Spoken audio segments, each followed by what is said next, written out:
We turn now to poet Amanda Gorman. She became the youngest inaugural poet in U.S. history when she spoke at the inauguration of President Joe Biden and Vice President Kamala Harris. She was 22 years old when she read The Hill We Climb, a poem she finished right after the January 6th insurrection.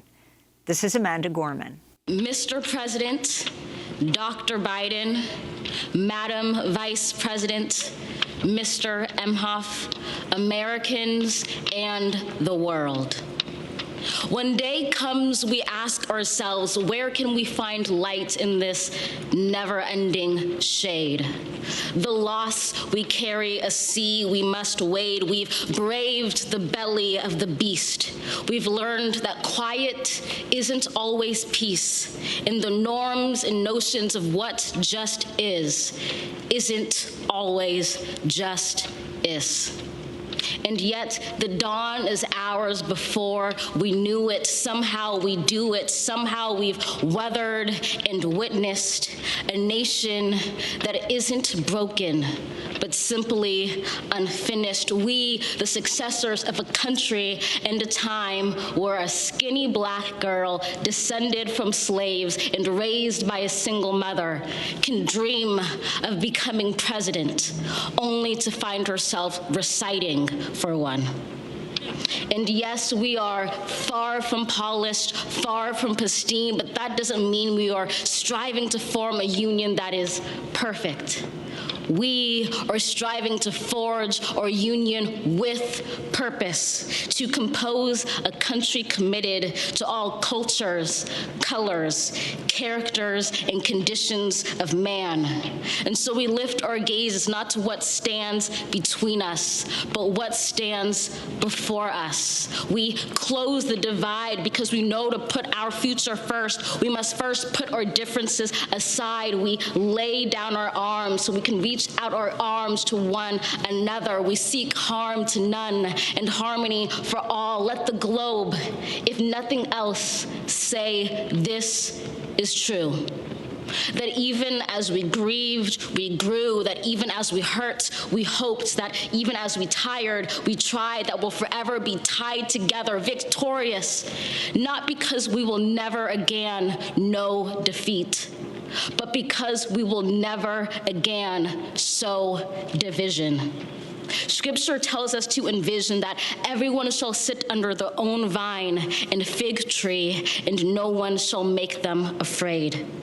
If we're to live up to our own time, then victory won't lie in the blade, but in all the bridges we've made. That is the promised glade, the hill we climb, if only we dare it, because being American is more than a pride we inherit. It's the past we step into and how we repair it.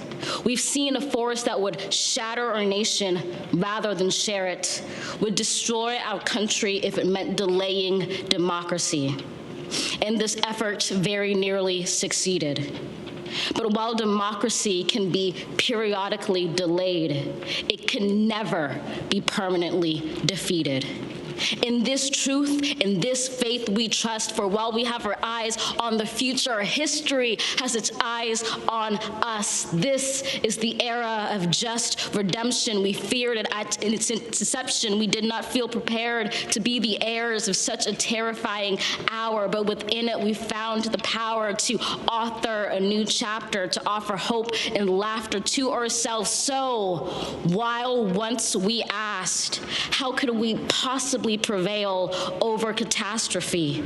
Now we assert, how could catastrophe possibly prevail over us?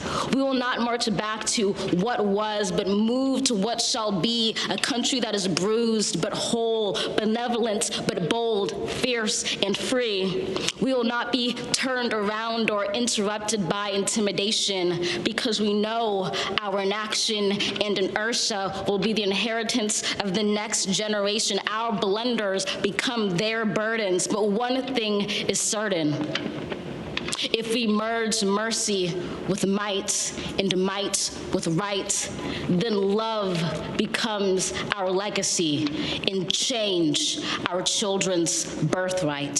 So let us leave behind a country better than the one we were left. With every breath from my bronze-pounded chest, we will raise this wounded world into a wondrous one. We will rise from the gold-limbed hills of the West. We will rise from the windswept Northeast, where our forefathers first realized revolution. We will rise from the lake-rimmed cities of the Midwestern states. We will rise from the sun-baked South. We will rebuild, reconcile, and recover in every known nook of our nation, in every corner called our country. Our people, diverse and beautiful, will emerge battered and beautiful. When day comes, we step out of the shade of flame and unafraid. The new dawn blooms as we free it.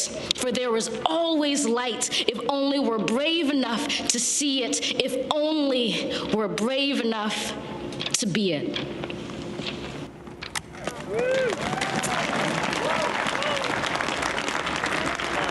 Poet Amanda Gorman reading her poem, The Hill We Climb, at President Biden's inauguration in January 2021. At 22, Amanda Gorman became the youngest inaugural poet. When we come back, we look at the Supreme Court overturning Roe v. Wade. We'll speak with Catherine Kitty Colbert, who argued the landmark Planned Parenthood versus Casey, the case that upheld Roe in 1992. She's co-author of Controlling Women, What We Must Do Now to Save Reproductive Freedom.